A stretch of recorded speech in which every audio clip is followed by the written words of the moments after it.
Hello and welcome to Soups and Sabers. My name is Jordan, and today we are talking The Mandalorian and Grogu, the newest Star Wars film that has released in theaters.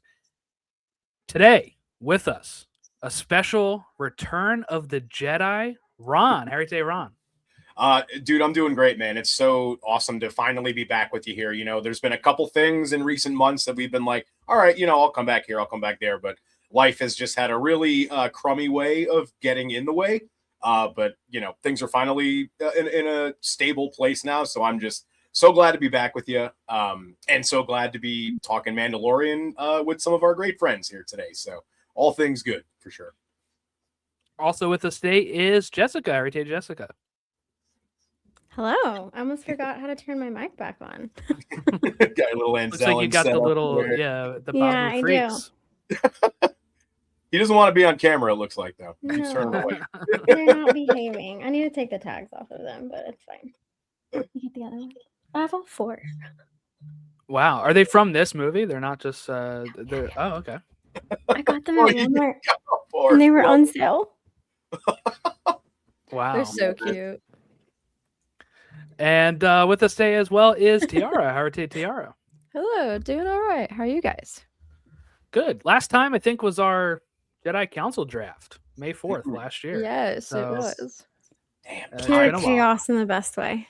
Yeah. Yeah. But yeah, so we are here talking The Mandalorian and Grogu. How many times has everybody seen it? I'm at one. I don't get to go as much now as a father, so... I've seen it once. I was going to see it again before, but, things have just gotten busy. Life gets in the way. I think I'm going to see it again this weekend, and then I'll see it again next week, so... Yeah, nice. And Ron, you were... managed to sneak in the second one yesterday. We were originally going to record this on Monday. We got a little mixed up, but it ended up working out because it did allow me to get a second viewing of it. And I wouldn't say it really changed how much I enjoyed it or too much, but I actually did find myself enjoying it more the second time, kind of going in knowing what I was expecting a little more. And I guess we'll just kind of dive into our initial thoughts here, because the first time I did go into it, I was admittedly maybe a little nervous. The Rotten Tomato scores weren't great. The tracking at the bottom, all that stuff that you hear about in the lead up to a movie that can kind of give you pause a little bit. But I didn't go in with like a negative connotation or anything like that. But either way, my expectations were very blown away. I'd say that I was the fact that I went in even the first time not expecting it to be some galaxy altering kind of journey definitely helped in that regard, because I wasn't let down at the small stakes of it all. But everything that we actually got, I loved it. I thought it was great. It invoked a lot of those, and my cat is, I think, coughing up a hairball behind me. So if you hear that, don't mind. But it really captured that like classic Star Wars feeling for me. And I think the scene that I think embodied it the most was when Grogu's walking at night and and he's like batting away the fireflies and everything like that. It's like that dumb little thing. It's like that invoked that 6-year-old sitting in the theater watching Phantom Menace kind of vibe for me. And I loved it. I thought it was great. I had a great time with it start to finish, and we'll get into more specifics kind of as we go here, but I loved it and I had a great time with it. Putting you on the spot, rank it right now. I'm just kidding. Don't do that. Second or third to last on the Star Wars movie scale, but it's tough to even mention it like that, because it's we love all the Star Wars movies so much. It's not like because it's so low on the ranking it's bad. It's just you're something has to be in that spot, right? I mean, like, exactly. Well, I'm not gonna actually ask everybody to rank it, but I'll say where it kind of sits with me after my one viewing later. But yeah, I mean, like I am somebody that is very all Star Wars is good Star Wars type of thing. So even if it is, any movie that's at the bottom, I still have a good time with. But yeah, I guess let's go with Jessica. What was your initial thoughts walking out of the theater, or when the credits come up? I really enjoyed it. It was so much fun. I saw it with my parents, which was really fun because I don't think there is a Star Wars movie that's come out in theaters like since, I mean, obviously not the original trilogy because I wasn't alive then, but like since then that I've seen like all of them with them at some point, and so that is always really special. And I'm sorry, it's gonna make me like emotional, because I know that won't be forever, you know. Yeah. And so, I think the biggest takeaway was like after my mom had to go to something with one of her friends, but I grabbed food with my dad, and like just seeing like the joy and the smile on his face, like watching it, and like how he was like, that was so cool, and this, and um, it just made me like it so much more. Like I already really liked it, but I love seeing them love the movies because they saw the originals in theaters when it came out, and so and I was able to go to Galaxy's Edge with them this year, and so I don't know, it's just like the whole family aspect of the movie and seeing it with them, I just really loved. It wasn't exactly what I don't really go into things with expectations, but even not having expectations, it wasn't really what I expected the movie to be.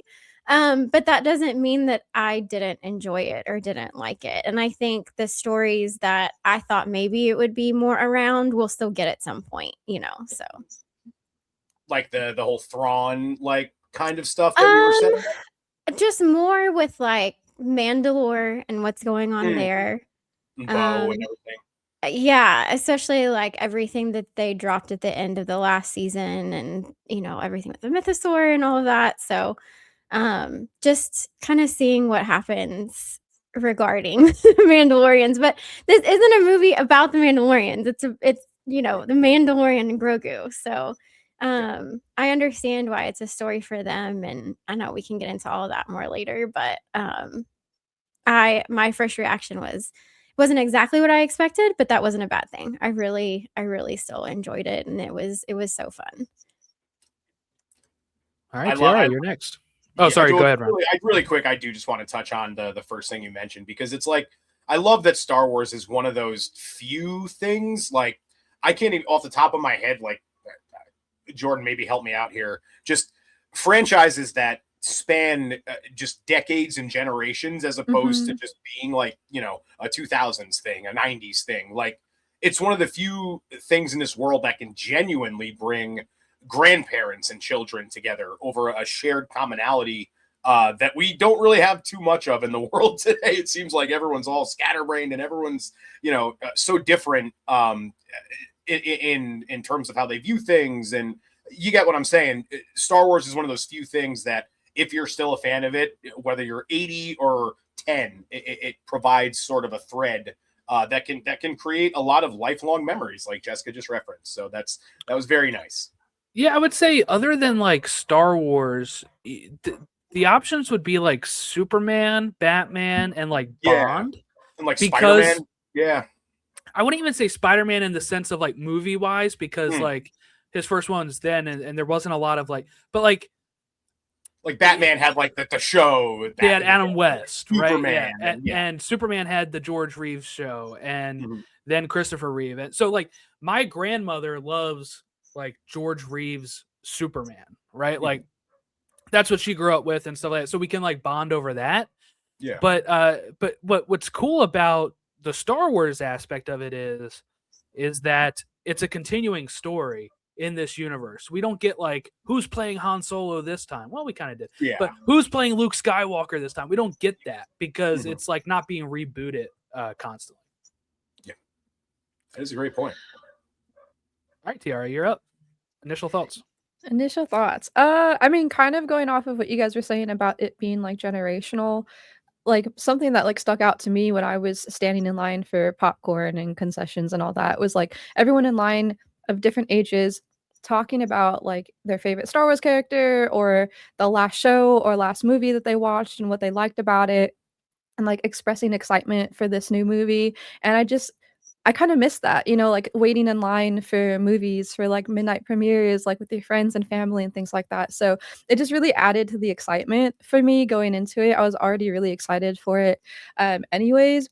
And Jessica also mentioned like it wasn't really what I was expecting in terms of like plot line, but that's not to say that I didn't enjoy it. Like I loved it coming out of the movie theater. I started to tear up a little bit with the first like opening sequence, just like the sounds and the visuals. I was like getting chills and I was like, this is like beautiful and this is so much fun. And it was just a very fun story to me. It felt like they brought like Clone Wars blended with the original trilogy onto like the big screen. So that's like kind of where it touched for me. It just I was just thinking to myself like watching Clone Wars on Cartoon Network, but being like an adult and seeing it on the big screen, it was so much fun. And the Rebels girl and me with Zeb, like hearing his banter with Mando just reminded me so much of like him and the Ghost Crew. So yeah, I had a lot of fun. I really enjoyed it. Yeah, I really had a good time with it too. It's it's weird. Like I remember sitting Force Awakens. I talked about this on our 10th anniversary already of Force Awakens. But like I remember sitting there and it felt like the longest gap between a long time ago in a galaxy far, far away and then the horns, right? And during that time I was kind of thinking to myself, like, you're finally about to see new Star Wars for the first time in 10 years. Like, try to put all of that stuff out of your head. And sometimes during Force Awakens, I'm like, this is weird. Like I'm experiencing new canon Star Wars. Yeah. And that's kind of how it is every time. Like I would go see like Last Jedi or Rise of Skywalker. With this, I don't get that because since it is a continuation of Mando, it felt nice to not have to worry about like, how am I reacting to this? Because like I already know Mandalorian and Grogu, that it's like, it just felt like being dropped into it and being able to watch it. And while I think there could have been maybe a little bit more exploration of these characters, I did like what we got out of Grogu development wise, and even what we got out of Din Djarin development wise. But I don't think that I think some of the criticisms we'll get to are unfair, some of them are just, I feel like, but it's overall I had a good time, and it was a Star Wars movie, and I think one thing Ron will have to do by the end of the year is maybe a new State of Star Wars 2026 like we did in 2024, because I do think you could ask questions like, is this the one that should have came out first, or should they have waited longer and did episode 10 or whatever? But that I don't think that should be points against this movie for being what it is. You know what I'm saying? This is the Mandalorian and Grogu, and I don't really want to judge this movie off of like, I see a lot of that online where it's like, this doesn't feel like this is worthy of 7 years. It's like, well, you know what? They wanted a new Star Wars movie and all the other ones were stalling, and at least Jon Favreau got this one turned out and into the hands of the fans. So I also had a new movie. I was thinking about that exact point of the timing of it coming out. I think that probably worked for it more than it worked against it. Can you imagine, like, if this had come out in like the Solo slot where Solo had come out? I think it would be, in terms of general audiences, maybe not viewed as favorably because there is such a thirst to bring Star Wars back to the theaters, and it was a sort of easily accessible movie for everybody. So whether you're a casual Star Wars fan who hasn't even interacted with the franchise, although I'd imagine even if you're a casual, you probably watched Mando. It was very popular. But if you're not, if you're the most kind of casual Star Wars fan, this was something you could just hop into. It's not they're not throwing it in the middle of a trilogy as like a side movie that you're like, wait a minute, does this connect to those? What is it? It's just its own thing.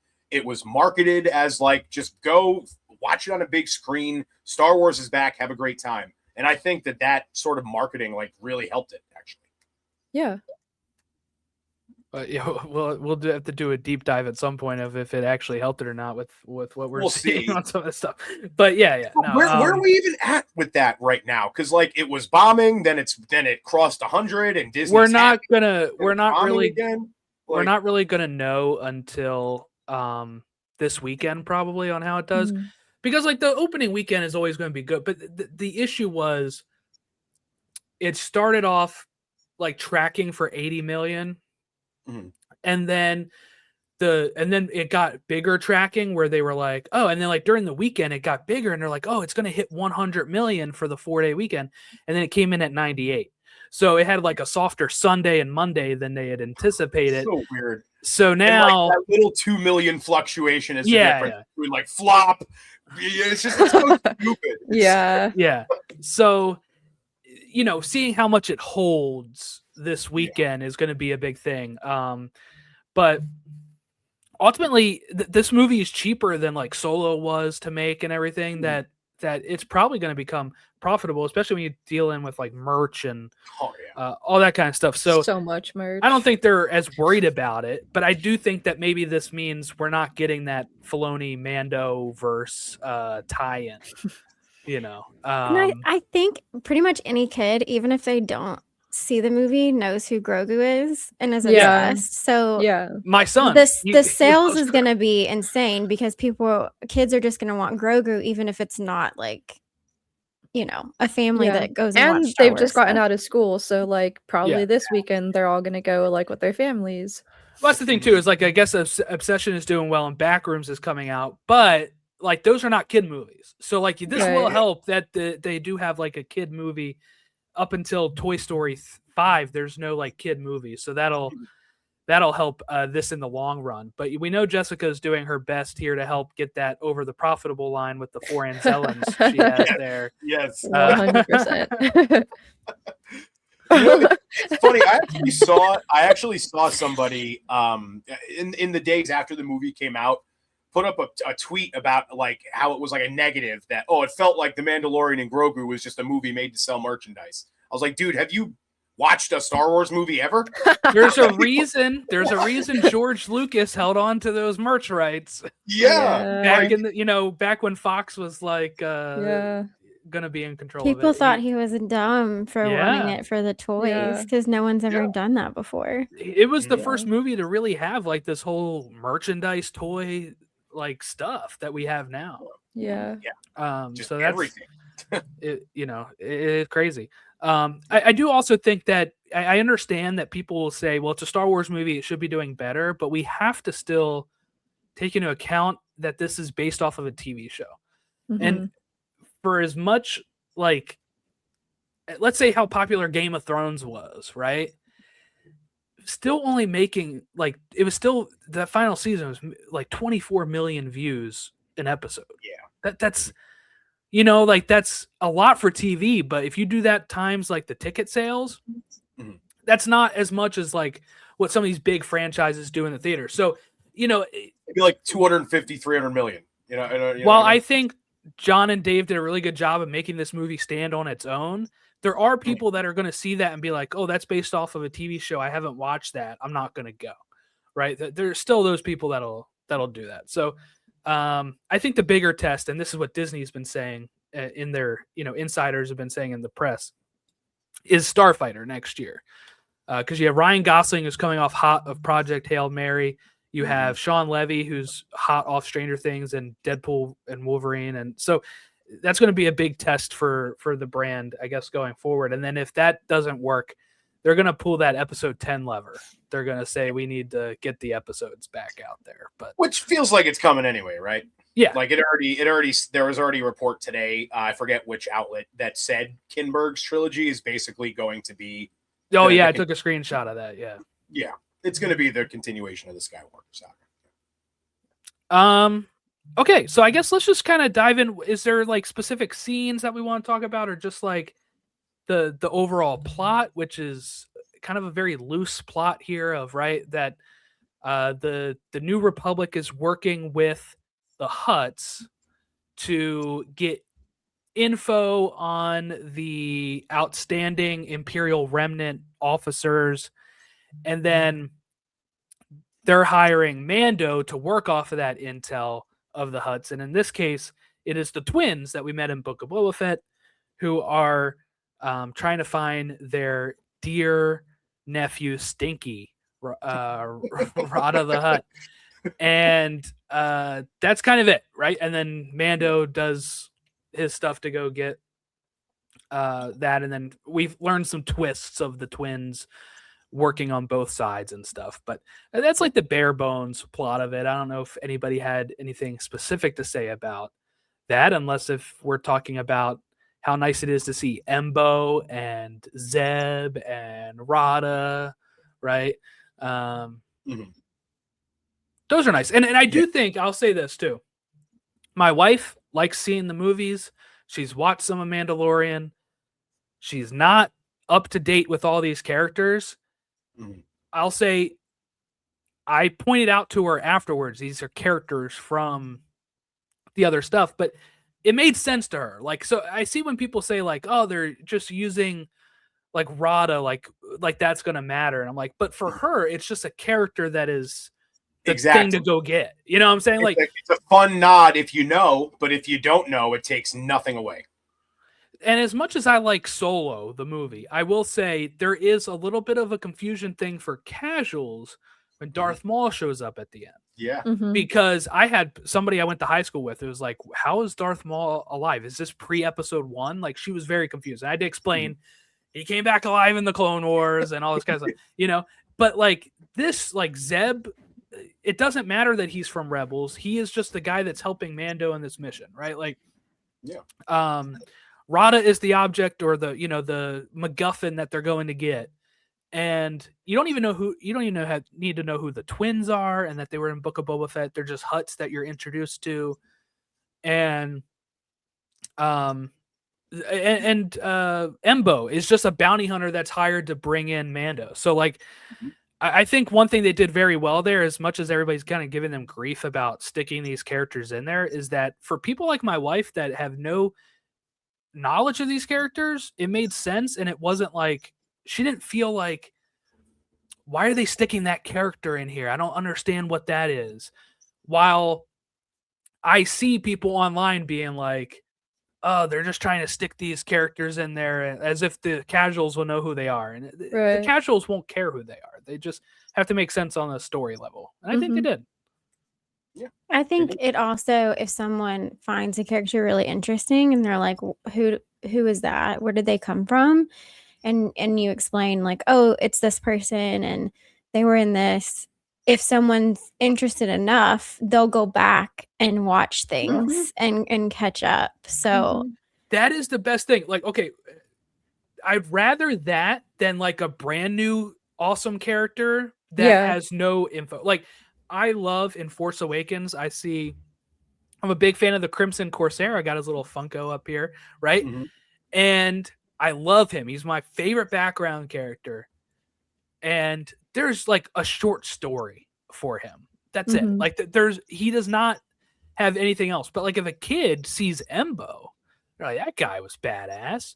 Yeah. Then they look him up and they see, oh my God, he was in these Clone Wars episodes, and they get into that. Like that just is so much a gateway. Cooler. Yeah. I think they did, in my opinion, a really good job with introducing characters that do have a history with Star Wars, but it doesn't. I don't want to say that it doesn't add to the story, but it's not like it. You don't feel like you're missing out on who they are. You're not missing something, not knowing who they are, and then it also doesn't leave people confused because even if someone goes and sees it and doesn't have someone to ask, they're just like, "Oh, that was a cool bounty hunter," or that was a Hutt. Those were Hutts, and we know who Jabba the Hutt is, so that's like the only context they need. And I know some people, there was a lot of discussion about him speaking basic, but I know we all know that's not really an issue because of Zero, but I don't think the average moviegoer really is going to be like, why is he talking? You know, and I don't know. So and they make it like a natural transition. Like he starts speaking Huttese and then he goes into English. So it's like, I mean, they could have had Mando say like more surprised, maybe. To help or with like that maybe they do a dumb thing where like he turns on a translator in his helmet. And then he starts but even still, it's such a small thing. Right? Yeah, I think it would make sense to me. If people were so complaining, nitpicky. if people were complaining about that, it would make sense to me if they were complaining and they had just like started talking basic without any of the Huttese. But like you said, Ron, there are like because I heard that complaint before I saw the movie. Because I guess I stayed away from clips and all that kind of stuff before this movie came out.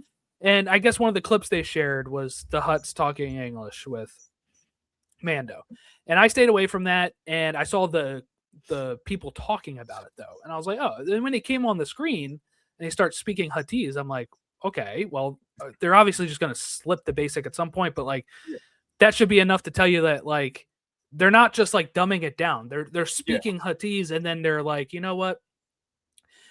The way I always think of Jabba is, and here's the thing that people like to do. They like to get on George for making all of the Jedi's clothes the Obi-Wan clothes. They're like, that shouldn't happen, right? From A New Hope.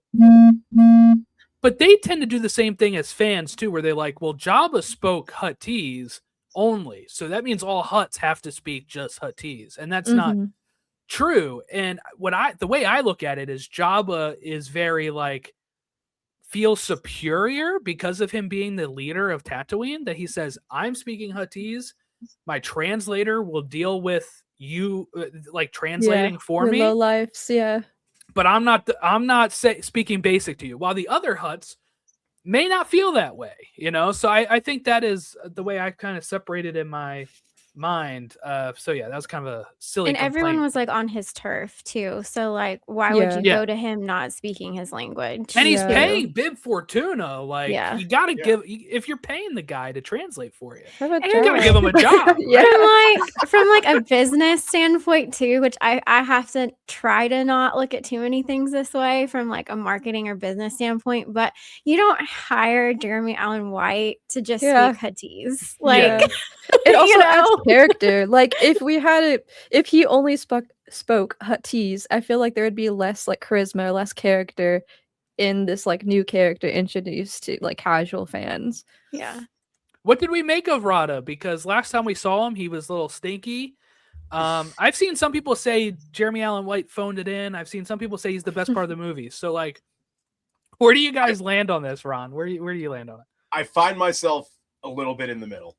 I'll admit, by the time that we got to like the fighting pit scenes with him and Mando and stuff, and then some of the more like deep stuff like between him and Grogu, it was like, okay, in the beginning, like maybe the first 5 minutes of being on screen, I was like, I don't know how I feel about this. I'll say I had to adjust because like I don't really know. Like I've seen him in, my wife watches Shameless, so I've seen him in that, but I don't think this sounds like his normal voice fully. They did tweak it a little bit. It sounds like he's putting on some sort of thing, or they tweaked it a bit, but like just a little bit. It's like they added like something in the jowls. So, some verb. Yeah, it kind of took me aback when I heard him because I don't really know this guy that well. So I'm like, oh, is this what he sounds like? And then I'm like, but once you said, Ron, once you kind of get later into it, it gets like, I get used to it more. Yeah, you just don't even think about it. It's the same thing with the Hutts speaking English. Like it's like, even if it jars you a little bit in the beginning, it's like it shouldn't be something you really focus on because it's not something that takes away from the movie. If you're in it to genuinely have a good time, if you're in it looking for things to be upset about, you can linger on that, I'm sure. But it seems like such a small thing. It really does. And overall, I thought Rotta was very good. I haven't seen all of The Bear, but I've watched a lot of it. So good in The Bear. And I feel like his voice is kind of similar. Like it's deeper in The Bear, I would say, than like when in his younger stuff. Don't you think, Tiara? I feel like it was a little bit deeper in this movie. Yeah, I mean, I think it was for sure, but it wasn't like where you couldn't recognize his voice. Oh yeah. If saying like I couldn't recognize, I definitely recognized that was Jeremy for sure. But by just design, deeper. for sure. Like more of like that Hutt, like deep, like gurgly, groaning voice type. And they didn't even go as far with it as they could have. Like it was to the point, definitely identifiably Jeremy Allen White. If you it's like kind of nasally, right? Like Jabba sounds kind of nasally, like you know how I liked Rotta. I liked the storyline. I liked the component of, you know, if we're gonna go to Dave, you know, Favreau, like him wanting to kind of touch on fatherhood and things with his son, legacy and all of that. I Yeah. think having kind of an opposite storyline from, Mhm. you know, like this is so cheesy, but the whole like Star Wars, it's poetry, it rhymes, or what, you know, that whole thing. I think part of that is not always the same thing, like repeating itself in a different way, but it's also seeing like, and if you get into like the mythology and the psychology of Star Wars and like Lucas's influences on that, there, you know, there is the light and the dark, right? So like if you see Mando and Grogu as kind of the light version of a father in a good light that is taking care of Grogu and is there for him and taking care of him, and being, you know, kind of what you should be, you have the opposite, or you know, the dark or the shadow side in Rotta, and who Jabba was as a dad. Didn't care for him. His family doesn't care for him, but then Mandalorians stick together. So it's kind of like this contrast of two different ways that people can grow up, and you choosing what you're going to do with that. And I love seeing how Rotta handled him trying to go out and do things on his own. And not be like his dad. Whereas Grogu, you know, you want to see him be like that. So yeah, it was interesting. It's almost like served a twofold like purpose. It almost felt like Rotta was like a cautionary tale for Mando of like, be a good father, or else like you can end up with a kid who resents you and just wants to not be anything like you. But it also showed Grogu how lucky he is to have a father like Din, right? And like kind of puts all of that into perspective. I don't think he was doubting that, you know, from with what we've seen in the 3 seasons of The Mandalorian, but it just kind of helps emphasize that point for a lot of people and drives that that family aspect home for sure. So I agree completely, Jess. Yeah, I really like that we got like a Hutt that wasn't scum. Like I feel like when you think about Hutts, you just think about how like gross and gangster they are. But like we have Rotta here who's like got 8-pack here and like getting a massage and doesn't look like he's stinky, you know, like in person. And so I just like that like contrast to what we typically see with a typical Hutt. Do Who we has a think good heart too? Do we think Ahsoka may have kind of ruined his self-esteem as a baby, calling him stinky? Where he's like, I gotta get He has fit. better I hygiene. gotta get fit. I gotta be clean. You don't know how hard it is when your father's Jabba the Hutt and your best friend tells you stink all the time. That was pretty good. That was pretty good. That Ryan. was a really good voice. Yeah. Oh man. Off the cuff too. I haven't done that one before. No, but just yeah, bring Ron in for, you know, when they have to do Yeah. yeah. I'll do like the little reshoots. Budget. I wasn't sure with him being in there, and you know how they've marketed so much of the storyline of Ahsoka with him, if there was going to be any kind of nod or like reference to her. Yeah. But I mean, to be obviously fair, it he wasn't, probably does not remember that, honestly, as a baby. So long ago. Yeah. I will say though, that does kind of bring us to a point about this movie. Some things that I maybe wished. I did wish we got a mention of Ahsoka. I wish we got a mention of Bo-Katan in some way. Like honestly, I thought that that's who Grogu was going to go to for help when him and the Anzellans flew away from Tanel Hutta. I was like, oh, here she comes. Was not the case, obviously. And no mention of Carl Weathers either. That was a little odd to me. They did a there's actually not Grief Karga, but the arena that they're battling in, which you know, the Rotta, the Hutt and everything is named like Weathers something. Oh, okay. I didn't it's see in that. That's cool. No, but I mean, because obviously you can. It's in Arabish, but it is named after him. It's called Weathers Apollo, I believe it is. Oh, that's so cool. Because of Apollo Creed. So Apollo Creed. Yeah. So they did something like that for him, and I think I take that's it back nice. then. I still think a Grief Karga mention would have been like. I mean, he was a very important part of the show in multiple seasons. They went to Navarro. They went to Yeah, they Navarro. But were it sounds literally like in Navarro. Yeah. I think Yeah. they cut a scene there too, because people saw like set photos or something of IG-11 there. So they may have had initially something there that they ended up cutting that scene. I don't know. It is funny though, because when they're like, "Hey, this nod is in Arabesh," I'm like, one, who's the casual fans that would be looking for a Carl Weathers tribute are not translating that, right? yeah. And I left It's my kind- translator at home, unfortunately. it's kind of like, yeah, it's kind of like when I think in The Last Jedi they say that like BB-8 says I have a bad feeling about this. I'm like, but I didn't hear that, right? Yeah. Like that doesn't count. I didn't hear Yeah. I have a bad feeling about this. So yeah, there's times where they pull that kind of stuff, and you're like, does that count? Or are you just, did he actually say that, or are you just saying that because you forgot to put it in the movie? You're like, hey, he said Yeah. it right there. Yeah, true. It could just be anything. Yeah. Yeah. Any little like That, droid. see that? or It says Weathers Apollo, and they're like, damn, Yeah. we gotta think of something. Yeah. Oh, that's so funny. They could just But no, retroactively make anything. That is, I never even thought of that. Jessica was talking about the family aspect of it, and I think that's one thing that hit me differently. You know, my son was born almost 2 years ago now, and he's been getting really into Grogu. Well, one, we have like a wall art of Grogu in our kitchen that he likes pointing at. He has a Grogu plush, but then with the Burger King toys, when we've gone there, he gets the kids meal, and he likes carrying around that Grogu toy and like pointing at the art and like pointing at his toy. And I'm like, yeah, that's Grogu. So he knows who he is.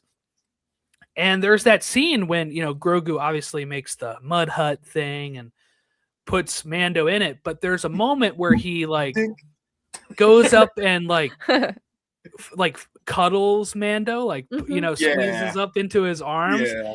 And it just made me think of my son because of their relationship, but also there's random times where he'll come up and hug me or want to sit by me, and I'm like, oh, that's so nice. And just knowing that that's what Grogu wanted or needed at that time, while he's trying to take care of him, was just such a nice, you know, touching moment. It was the most emotional moment of the movie for me. So that was something that I relate to more now than I, you know, this show started 5 years before my son was born. So that relationship of Mando and Grogu, I always thought was like, oh, that's a cool relationship. But now being in that position, I'm like, I get it so much more now, you know? So like, especially with him being like, yeah, go. And him telling Grogu to go with the Anzellans, you know, he's like, he's content to die at that moment. He doesn't, you know, he in his position, he's like, I got the kid out of here. He's going away. And that's something, you know, every parent should do for their kids. So I really like that moment. Yeah. You know, up to that point, I had almost thought that the like father-son thing between Din and Mando was like, maybe we didn't get enough of it up to that point. Because at that point, we're what, like 3/4 of the way through the movie, basically. And he tells him to heel like a dog. Yeah. But like, you know, we had gotten a few lines from Rotta about, you know, how his father and how Grogu was lucky and stuff. But it wasn't until after the dragon snake thing where it really felt like they hammered home that father and son, and we get the line about, you know, the old take care of the young, then the young take care of the old. Like that, I thought was just a really amazing like third act, like sort of way to tie things all together. I loved it. Yeah, I thought it was great. Yeah, you would want to go favorite moments, or, you know, kind of do go around doing that, and then if that sparks more conversation, that'll be good. But that was my favorite moment. So Ron, what was your favorite moment of the movie? So it's interesting. I think I'm gonna leave some of the bigger like moments on the table, because there's one that I really want to mention, a scene that I loved, the night scene at Mando's hut with Embo and the dog. Like, oh my God, as a lifelong horror fan, like just so much horror vibes in that. The rain, the first person perspective of the dog jumping on the roof, like very Resident Evil Hunters, like survival horror type vibes. Him running out of the house, and when Din throws on the like the UV, like night vision. He just sees the shape running out. Like, just, oh my God, it was so cool. And it had my stomach in a pit. And of course, the oh, you got me with the Anzellin with the dog. Like, oh my God, like so many emotions. Oh my God, I love that part so much. And it was interesting because that part of the movie was like where it almost felt like things were like starting to wind down a little bit, right? Like they got done with all the stuff with getting Rotta. Like he was off doing his thing. They were like, you know, sort of basically Din says like, I'm done. And then it just picks right back up with that, like, holy shit. And the visuals I thought in that scene were amazing too. The like the tractor beam coming down and you see all the rain through it and just, oh man, I loved that scene so much. And just Embo's whole presence in the movie for a guy who didn't say one word except for grunting to his dog. I just thought it was tremendous. Yeah, I was skeptical about seeing Embo in live action because we only got a very, very dark still of him. But I was like pleasantly surprised with how he looked. I thought he looked great. And Zeb too. I felt like I was excited to see Zeb, but I was also conflicted. But I thought he looked great too in the movie. Yes. The CG was top notch. You know, Yes. if there's one thing that even the most nitpicky people can't complain about in this movie, it's the visuals. I mean, Jon Favreau wasn't lying when he said watch it on the biggest screen possible. Yeah. That's for sure. I have seen some people still say it looks like a TV show, and my response to that is because you're so used to seeing these characters in a TV show. But let's not forget that, like, when Mando came out in 2019, everybody was like, "Oh my God, the volume is the greatest thing ever." Whoa, and then they turned on the it. volume, yeah. But now everyone this bitches about the volume. This looked better than that first season. They definitely upped, you know, the visuals where I don't see anything wrong with it. I think all the planets look really great. I think one of my favorite bits is just that opening kind of like Bond-esque mission where like the movie starts with him on already like a mission and then he meets up with, you know, Sigourney Weaver later. But like that whole thing with the AT-ATs and him going through that base and just kind of tapping him on the head. Yeah, they're kind of shooting. They kind of shot him like almost like a horror figure in the sense of like, or Batman, where it's like dark and then he just creeps out of the shadows and like shoots somebody, and you're like, damn, like, you know, they're making him pretty badass here. That part was another one of my favorite. Dude, that and like, when they're on the smaller sort of all-terrain thing and they're going down the side of the mountain and he just like they get to the bottom and he just kind of has to like pull it and the two huge AT-ATs are there. Like that looked amazing. We wouldn't have seen that in the show. Like that was my God. No. So yeah, no, dude, that I would vehemently push back on the argument that it looked like the show. I don't, dude. The ending, the last, like when Sigourney Weaver and all the pilots are flying like into Null Hutta and that looked amazing. Are you kidding me? Like classic Star Wars, yeah. But when they pop up in space and they, yes, that was where I started getting teary-eyed. Tiara. That was where I got misty with the music playing in the background. The Mando theme. I was like, fuck yeah. But you see, Ron, Filoni had to insert himself as a cameo. Yeah. Oh God, yeah. Gosh. That's another one. Yeah, another nitpick. Yeah, there's some really weird nitpicks for the movie, but I'll say my biggest complaint I do have is that I do think Sigourney Weaver kind of was phoning it in a little bit.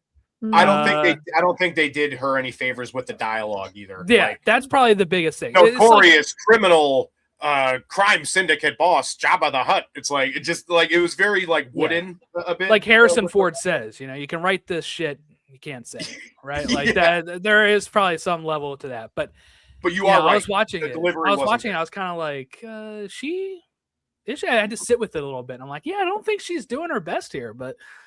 Sigourney also has it. Sigourney, listen to me talking to her like I fucking know her. Like first name basis with her. That's pretty good. Like your bestie. Yeah, she is.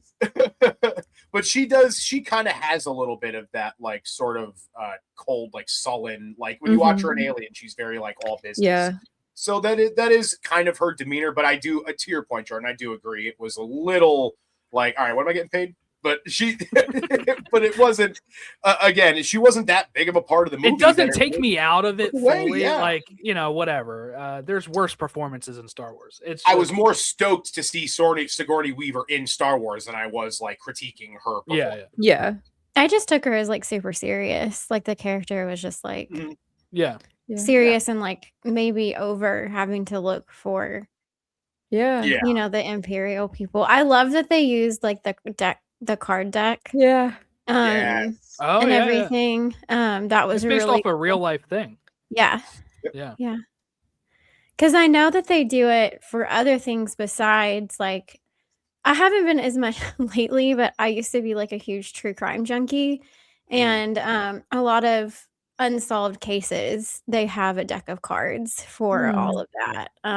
That's cool. And so I found it really interesting that, I mean, I'm sure they have it different for different things too, but I know for that they do. They have a deck of cards and each case is like tied to a certain thing. And so, there's even like a podcast called The Deck where all they do is go through different unsolved cases. So it's just, I liked that little tidbit that they put in there too. Well, while you got the focus, Jess, what was your favorite part? Honestly, my favorite part was Grogu taking care of Din. And that whole sequence. I love all the action and the fights and the, spaceship battles and all of that kind of thing. But what always really is my favorite and what hits home for me the most is more of the, like, I guess, mythology things in Star Wars. And so seeing Grogu kind of come into his own a little bit and seeing him meditate, and I just think that sequence was done really well because they started off as humorous with, he builds this whole little things and he's like tapping the little mud, and that made me think of when I was a kid and I was like, I would, you make mud pies and different things like that, and big old sloppy mud pies. and it was just really cute because I was like, oh, he's doing what he can, and then in his head, that When he tries was pushing him in. that was such a good. I know some people complained about the comedy and the timing in this movie, but I thought that was just so funny to me. It seemed like R2 and C3PO type comedy. Like, it's just so stupid. Well, it's but relatable too. Like, kids, I mean, he's 50, right? But like kids, for him, that's young. Like, seeing my son do stuff sometimes, he doesn't understand why it's not working. So that's what it looks like Grogu's doing. He's like, why aren't you going further in? It's just that classic, like, just physical comedy that's just, like, it's just, I don't know, like, it gets me every time. I don't care if I'm not a kid anymore. It makes me laugh. And so it's starting with that and just seeing him, go around and kind of explore, and the soundtrack during that, like the score, was just, I think, so good as well. And it made me really curious about who is that guy out in the forest. Like, I want to know more about that character. And why did he protect Grogu? I found that really interesting. I feel like there was more to him, because for him to, I don't know, I could have so many theories about that, but he just seemed like he was more knowledgeable than the normal person, with his instincts and things. And I feel like there's more there that, I mean, I don't know. Something I love about Star Wars is there can be like a background character or a throwaway line that becomes like a whole story. And I feel like this guy in that little hut could definitely be one of those Star Wars situations. And him giving, I don't know why I'm like so emotional today, but him giving Din that medicine and seeing him try to like wake him up, like if you've Sorry. That's when. No, it's okay. I'll help you out a little bit too, because that's when Grogu like snuggles up in his arms afterwards, and it's just that was a tear-inducing moment. So you are. Yeah, and it's like if you've been in that situation where The desperation. you don't know, or like you realize someone isn't coming back. That's so hard, you know, and seeing it with cute little Grogu, it's just like your heart breaks into a million pieces. I think us as an audience, like we know that it's gonna be okay, you know, and everything, but like I don't know, my heart just like broke for that character in that moment because it's like I know that hopeless feeling, and it sucks, and thankfully that's not how it ended, and seeing him like so excited when he woke up and he wasn't there, and you know he's like, oh my gosh, he's outside. But like I think for a lot of people that whole sequence is kind of like a throwaway for them because it's slow, or like it should have been shorter, or this, that, and the other. But I think it brings, I think, even more humanity and weight to the story that wouldn't be there if it was just this like shoot 'em up space battle movie, which is great too. But I love that they added that aspect of Grogu having to learn without having like maybe a teacher in like the Jedi sense of, you know, life happens and you have to learn kind of that. It makes me think of a lot of things that even Yoda was teaching a lot of the Padawans and different things that, you know, the Force or it is gonna, everyone's gonna go at some point, you know, and how you deal with that matters, and then also finding balance in that moment. And I think seeing Grogu kind of rely on his instincts and his training instead of just getting like emotional, like he didn't get angry, we didn't see him like throwing things or, you know, unlocking the dark side or something. He just waited and he was patient. And I don't know, I found all of that, like that whole sequence just like super um I don't know, it was like heartbreaking and beautiful like at the same time. So it's the heart of the movie. It really is that whole part, and they do let you sit with it for a while. It's not, they don't brush past it in 5 minutes. Like Grogu's alone for a pretty substantial chunk, and he has to like figure out how to do all this on his own. And it's tear inducing. It's heavy for a Star Wars movie, but it was handled in a way that I thought was very good and definitely conveyed the message they were looking to convey to the, it felt like that part was for the younger audiences a little more than the older, at least to me. Although I guess, you know, a lot of older folks could take a lot from that too. But no, I think that was the heart of the movie. Yeah. I think that is like, you know, there's people out there that say this feels like a TV show broken up or whatever. I actually kind of disagree with that, but I'll say that this is where it feels the most of that, because they actually give Grogu the time that you don't usually get in a movie to kind of sit with this type of stuff.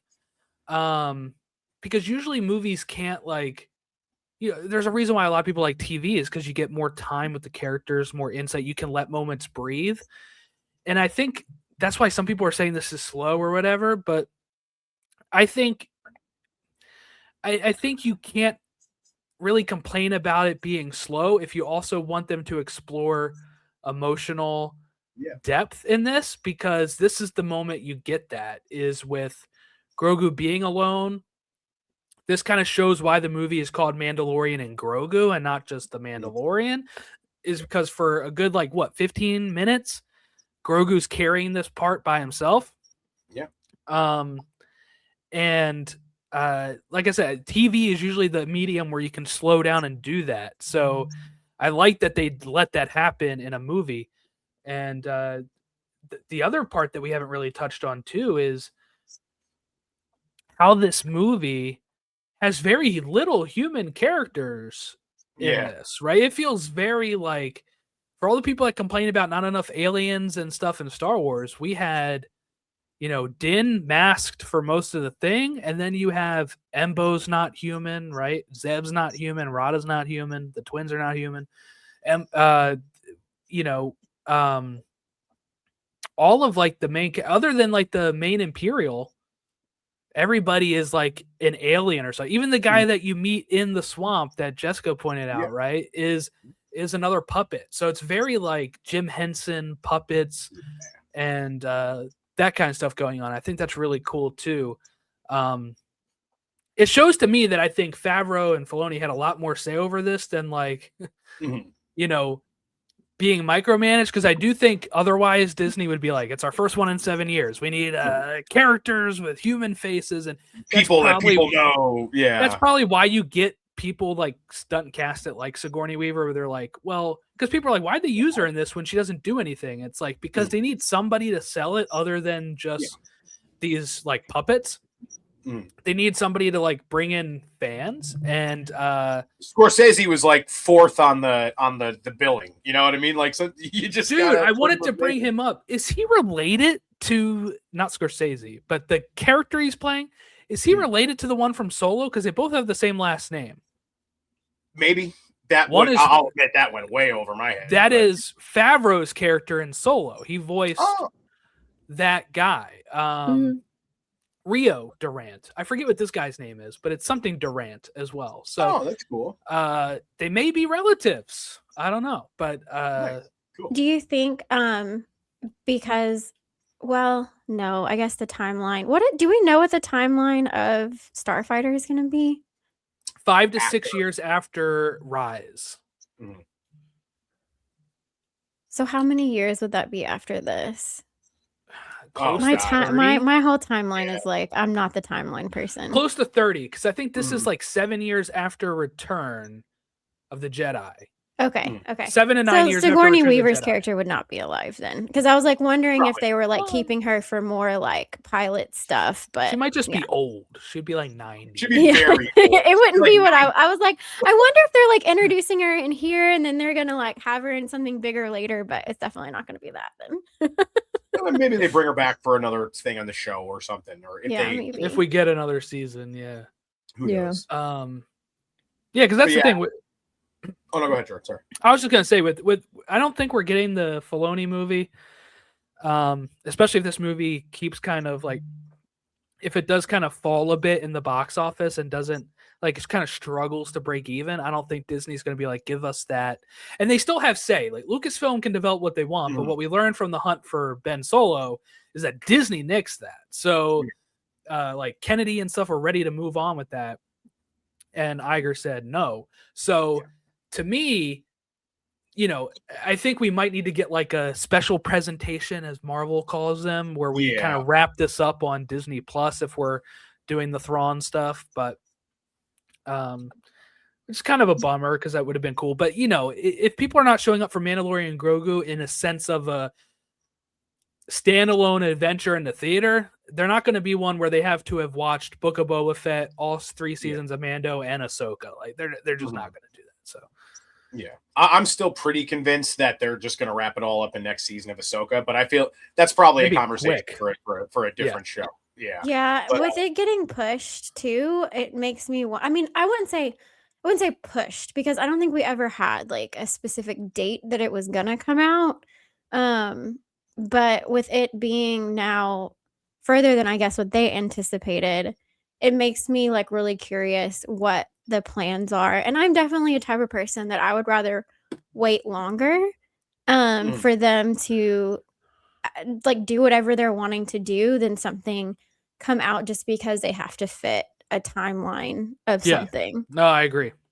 But I don't know. I think it is interesting to see what's going to happen, because I mean, there is so much new leadership on all levels of things. Lucasfilm, Disney, So I don't know. I guess we'll see. They've made a lot of changes with a lot of things, and I think I feel like the movie has done better than I think a lot of people expected it to. So, and it being what it is, I feel like that could be a positive. I just hope with this movie coming out, get on my soapbox for a second. I feel like this should show Disney that no matter what you're going to do, people are going to complain. So stop making things to make people happy and just make the stuff that you want to make, because they pivoted, they've done all these things, they've done things that the fans want them to do. They gave them this movie, which was so many things that people asked for, and the same people are complaining about it for different reasons. And I think it's time to let creatives make Star Wars and know that not everybody's gonna like it, and that's you can't make That's just everybody happy. life. Yeah. It's not I gonna think happen. they were quoted saying that in one of these articles. Like, I think an insider was like, they know that like they can't make everybody happy, so they're just kind of. I just think they freaked out after the Acolyte, and you know, I don't know. I just earlier hope, than that, they freaked out after Last Jedi. Well, and yeah, Solo, but I mean, and then I do think the Acolyte was really a big one true. on the Disney Plus side, though, especially in terms of how they're going to proceed with live action and how much they spend on live action. I think the Acolyte was a big turn. Yeah. Well, here's the thing. That's exactly it. Like, I don't think they cared as much about the so-called fans, right? Like, I loved the first 5 episodes of the Acolyte. I wasn't crazy about how quick, like, that turn is for the characters at the end, and like, I'm still a Master Soul believer. So, my point is that show cost so much more money than what this movie cost, and they released this in the theaters too, so they still get like theatrical money, and it'll also go on Disney Plus, so they're still getting like extra revenue than they would on like a Disney Plus show. I'm sort of thinking that we're gonna be done with the live action shows for a while because they're just so expensive. They're just so expensive, even with the volume. But like Acolyte filmed a lot on like real sets and stuff. But like they're just so expensive. People didn't like it. It's like you can't win. Yeah, and there's no way you can like recoup money on like people a lot of just TV like shows. to be negative too. Like it's just fuel, it feeds into so, the algorithm. I mean, it's crazy. You'll get way more likes on a post shitting on something than you will saying something. Yep, clickbait. Yep. Yeah, it's Very been a sad. lot. Very sad when we can't just. There's like no safe space anymore where you can kind of just have like really good conversation, because a lot of websites that had like message boards have kind of gotten rid of those. You know what I'm saying? And you're kind of left with like Reddit, Threads, and Twitter. Like those are what you're left with. And also, just in case anybody's listening, when Jordan says safe space, he means a place where you can have genuine conversation. You love everything and everything's without vitriol. No, like, it just means that you're going to be genuine. Where we don't just call things, where we just don't call things ass and then like don't expand on it. No like, context. Let's break it up and let's expand on what we think about the movie or the TV show and stuff. Have actual dialogue. Tiara's favorite moment too. Yes, I was just gonna say, I'm curious. Sorry, I'm like, as we kind of bring things start wrapping up. Sure. Okay. Conversation here. Yes. Well, I have to go in like a minute, so I'll make this quick. But Jessica's favorite moment, which was the Grogu, like the 20 minutes of Grogu fending for himself. I love that it was like no dialogue, like completely silent up until we see. I don't even know his species, the swamp guy.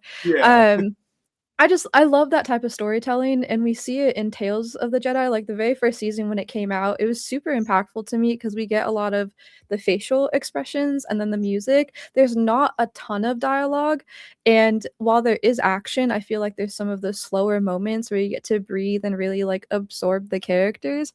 And I love Phantom Menace, like all the slow moments with like Shmi and Qui-Gon and them at their house. Like those are my favorite parts of Star Wars, like for the lore, for the mythology, but also just to really get to know these characters. And whether or not there's dialogue or not, like there's two different ways to, tell a story, and then as well as the music. So I love that. And I love the little callbacks to, at least for me, I thought it was callbacks to Empire Strikes Back with Yoda in the swamp, building that little dome, having like a little home with him and Mando, the cane, like him just meditating, it being a swamp itself. Like it was just that part also like got me emotional, just remembering watching, the original trilogy as a small youngling.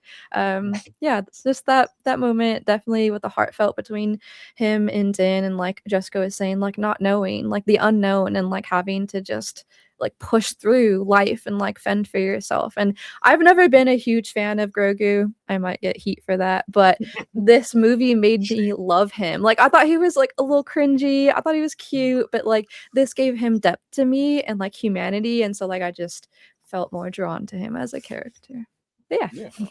It was like, Yeah, once so- again, the next step on his Force user journey. It kind of felt. Yeah. 100%. Do you want to share where people can follow you or anything before you dip out, and where they can send Sure. their like thoughts of you not liking Grogu, where they Oh, can yeah. reach you for Send me that? all the heat. Get me in the algorithm. Get my profile out there. Yes. So crafting on Ilum on both Instagram and YouTube. And I love Star Wars, and that's pretty much all you need to know. Yes. Yeah. Well, thanks for coming on. I know you got to dip out, so Yeah. we're about to wrap it up anyway. Here, any last thoughts that we want to share before we exit as well? Just that. I mean, I'm sure anybody who's watching this has seen the movie, but if you haven't, don't listen to anybody. Just go see it. Go have a good time. Go have some popcorn with your friends and your family, and I promise you're going to have a good time if you don't go into it not wanting to have a good time. Yeah. I always judge it for yourself is what I would say. If you're a fan of the franchise, right? Like if you're not watching this if you're not a fan of Star Wars, I bet. But like I can understand waiting for reviews if it's like a brand new franchise, you don't know if you're going to like it type thing. You're like, yeah, I'll catch it on streaming. But if you know you like Mandalorian, you know you like Star Wars or whatever, go see it for yourself and see if you actually like it or not, and then decide. The fans, A- cinema score, which is higher than what people thought it was going to be. So that's good news. And then even Rotten Tomatoes, people were kind of sky is falling on that because it started out at 58. It's risen to like 63 or whatever, and is there's lower ones than that on Star Wars. And the audience score is great. The audience score is up there with the best of Star Wars, and that's what really counts at the end of the day, right?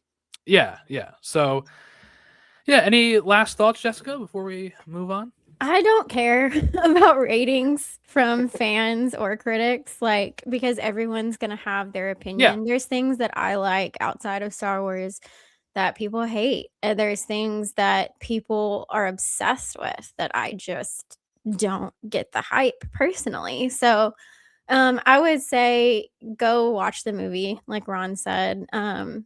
It's so fun, and I think they tried to push this with the marketing, but it's really true. Anybody can go and see this, like even if they don't know anything about The Mandalorian, they don't know anything about Star Wars. It's just a really fun summer go to the movies movie too, on top of everything. And I do believe that's true. I think it's something anybody can go see and enjoy. If you just want a good a good movie to go see. I don't know. I think sometimes we can take things a little too seriously and nitpick a lot of things, and everyone's been complaining about if something breaks lore, or if it's doesn't fit within the timeline, or that's not what I thought this character would do, or blah, blah, blah, blah, blah, or that doesn't fit my personal headcanon of what should come next in the story. And this movie doesn't do any of that, and people still are complaining about it. So that goes back to the point of like what you like, go see what you want to see, and like don't let people sway you with a lot of things. And even coming back to, we brought up The Acolyte, that was trending top 10 on Disney Plus recently. So, and so many people I saw all over like threads and stuff were like, I finally watched this. Why was everybody complaining about this? And I just think it's the same thing. Just enjoy it, have fun. If you don't like it, you don't like it. And if your critiques or whatever, it's valid. My whole thing is always just be kind and respectful, because there's so many people that go into making this. And one more thing I want to bring up was I loved how the guys that were in the suit got just as much credit Yeah. And top as- billing. Yeah. Yeah, Third yeah. billing. That was cool. It made me so excited when I didn't realize that when I went into it because I was trying to avoid everything that I could before I saw it. And I didn't know that it was going to be that way when I went in. And so when I saw their names, I literally was like, oh my gosh, like it made me so happy because I've worked on a TV show in the past for 5 years. And so while I just played like a really small part in that, I know from just observing the crew and everything, how much work goes into these things and how many hours and how many people and how Yeah. many lives it touches for like their job and just being able to survive and make a living. And so I think about that a lot when people review bomb movies is Yeah. you can be costing someone their livelihood just because you didn't like something that was in a movie. Just, you can say you don't like it, you can do whatever, but don't go out of your way to try to ruin something because it makes you angry when I don't know. It's just one of those things that there's so much more that goes into this stuff and there's so many people that work on this and Mhm. they feel so much pride in that little thing. Like it might be a person just painting one part of the set or fixing something on Mando's armor, but they were able to do it, and it's I don't know. I just that's a whole nother side of things is seeing crew and seeing people working on stuff get recognition was really cool for me to see that those people are kind of getting the flowers and the praise that they deserve because so many people go into making these big movies and projects. Yeah. Yeah. And that is, I will just before we wrap, I will just say that is why I do enjoy seeing that the actual like fandom and the general audiences are liking it a lot more. Because that's the kind of stuff, like, I'd imagine, I'm not a film creator, but, like, that those kind of people are going to exist, right? The film bombers, and they're going to do what they do. But, like, when you see, like, a lot of the things we talked about today, a family walking out of the theater together and being like, man, that was great. That kind of stuff. Like, that's why you do it, I'd imagine. And money, of course. But that's why you choose to do it. And I'd imagine that this movie did probably bring a lot of the people involved that sense of satisfaction. My final thoughts, I was gonna just share. So out of 12 movies, these are all live action. I have it 10th right now with Solo and Attack of the Clones behind it. But again, like I said, these are all 5-star films for me. Star Wars is that for me, right? So I love all of these. But like I said, something has to be 10th, so that's what it is. It can change. Obviously, I've only seen it once, but it is what it is. It's a fun adventure movie. I think people that kind of have alluded to this in their reviews where they say, I wish there was some more like movement in this larger narrative of Star Wars. And I'm like, I don't think Mando should be doing that. Right. Like, no, never has. Right. Like we shouldn't have like the next big bag that's going to be in Starfighter hinted in this movie or anything. Like, I don't need that. I just need like these characters to be who they are and push forward from there. Like, yeah, I wish there was probably more with Mando and Grogu having that bond. I wish there was probably more of that in this movie, but overall, I still really enjoyed it. And it's good to have it back in theaters, and I can't wait for next year when we get to talk about Starfighter and kind of start looking ahead at post Rise of the Skywalker. I think my biggest complaint with Disney so far has been just we're spending a lot of time in between movies. Like we spent a lot of time between 3 and 4. We're now spending a lot of time between 6 and 7. Now there's a lot of time there that we don't have, so I like that. But it's also like, I also want to see what goes on after this. Now, after Rise of Skywalker, and see what we're building to over there. And eventually, we'll probably be sitting down for an episode 10 or something, and I'll be really excited to see the opening crawl again. So, Yes. And again, I'm actually happy this movie doesn't have that. I think at some points as a kid, I got tired of the crawl because it was in every book and every video game had a crawl. If you played Lego Star Wars, the complete saga, every level had a crawl. It's like, all right, we're getting a little too overboard on that. So having that like absence for a bit, and then when we get to the return of the saga, it's going to feel very, very special. So all in all, really enjoyed it. Thank you so much for listening along. Jessica, did you want to share where people can follow you? On Instagram and Threads and YouTube, it is the Rebellion of Hope. Yeah, and then anybody that likes kind of fandom inspired clothing, rather regular things, I do have a shop, Asteria Outpost as well, like the shirts from it, and it's a very Grogu color. So yeah, that's where you can find me. We'll make sure to get those links in the bio. Yeah. All right. Well, that thank you guys. Yeah. Thank you for coming on.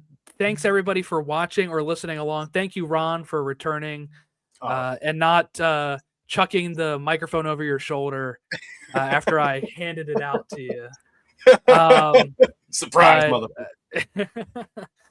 I say Jordan. that, but I also do really love The Last Jedi. I want to get that on the record. But I was just teasing. But yeah, go ahead. What were you going to say? Please tell me you have it queued up where the people can find us. Right here. You must contact me. You must contact me. At SupesandSabers, or you can also email us at podawakens@gmail.com. That one I do have keyed up. Yeah. So that one. Back. And look, we're shifting from what we were talking about into Star Wars mode today. So that's good too. Now we're going to be shifting into Supergirl mode, so we got to update that. Yeah, one. now we got to shift again. Blonde hair on George Costanza. Yeah. Y'all should both wear wigs. Yes, we will. When will you wear wigs? Have you worn wigs? No, I have not, but I probably should. Yeah, we're losing it. Oh man. But yeah, at Supes and Sabers for all of our social media. Thank you so much for watching along, and we'll catch you next time.